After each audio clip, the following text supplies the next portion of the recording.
안녕하세요. 여러분들의 복지 뉴스를 가장 빠르게 알려드리는 세금 톡톡입니다. 요즘 은퇴 후 집을 팔고 전세로 이사하는 경우에 기초연금이 중단되는 사례가 종종 발생하고 있는데요. 이런 일이 왜 발생하는지 오늘은 쉽게 설명해드리고자 합니다. 예시를 통해 말씀드리자면 60대 부부 중 남편은 기초연금으로 22만 원을 받고 아내는 만 65세 이전이어서 기초연금을 신청하지 않은 경우입니다.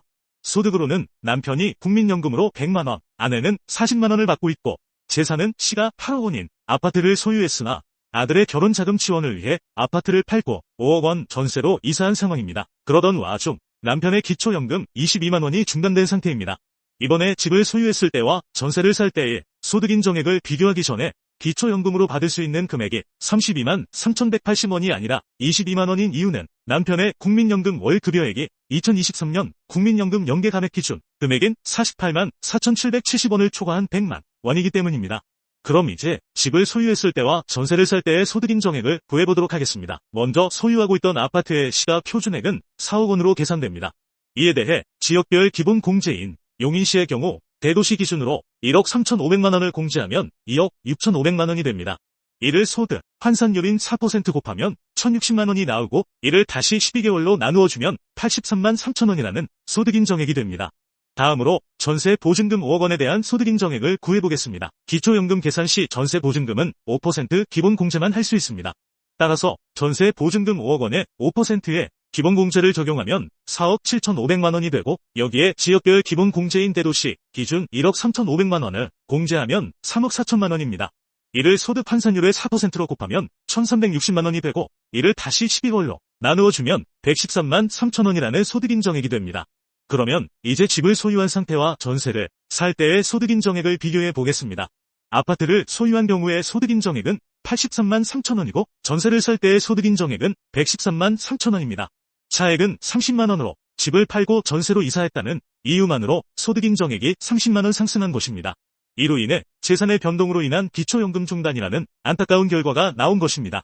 기초연금을 받기 위해 집을 판다거나 다른 이유에서 집을 팔고 전세로 이사하는 경우가 종종 있는데요. 오늘 설명한 대로 소유하고 계신 부동산의 소득 인정액은 시가가 아닌 시가 표준액을 기준으로 되므로 40%에서 50%에 해당하는 기본 공제 효과가 있습니다. 반면 임대 보증금에 대해서는 단 5%의 기본 공제만 있기 때문에 상대적으로 매우 불리한 상황이라고 할 수 있습니다. 더욱이 임대 보증금에 대한 5% 기본 공제는 주택 임대에만 해당되고 전세나 기타 보증금에는 해당되지 않는다는 점도 알고 계셔야 합니다. 기초연금을 받기 어려운 상황에 있는 분들을 위해 재산을 줄이기 위해 집을 팔고 전세로 이사하는 결정을 하기 전에는 신중하게 생각하셔야 합니다. 또한 집을 판다는 대신 주택연금에 가입하는 것이 훨씬 유리한 선택일 수 있습니다. 집값이 시가 기준이 아닌 시가 표준액으로 계산되기 때문에 40에서 50%의 기본 공제를 받을 수 있고 게다가 주택연금을 받은 금액의 합계만큼을 부채로 인정해 100%의 공제를 받을 수 있습니다. 이렇게 보면 기초연금에는 굉장히 유리한 선택일 수 있습니다.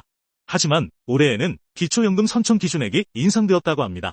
그렇다면 기초연금을 다시 받을 수 있는지 확인하려면 재신청을 해야 할까요? 처음에 기초연금을 신청하셨을 때는 기초연금 수급 희망 이력관리 신청서를 제출하다 기금급 가능성이 있을 때 재신청하라는 통지가 올 거예요. 그러나 기초연금 산정 시 재산과 소득의 정기조사는 1년에 1회 이루어집니다. 따라서 재산과 소득의 정기조사가 이루어질 때까지 기다리지 않고 특히 올해는 기초연금 선정 기준액이 이전보다 5.2% 증가했으니까 확인해 보시는 것이 좋습니다. 2024년 현재 국회 연금개혁특별위원회에서는 오는 5월까지 공적연금 개혁안을 국회에 제출하기 위해 논의를 진행하고 있는데요. 이번 공적연금 개혁이 어려운 분들에게 보다 큰 도움이 될 수 있는 방향으로 시정될 수 있기를 기대합니다. 오늘도 여러분들의 복지 뉴스를 가장 빠르게 알려드리는 세금 톡톡이었습니다.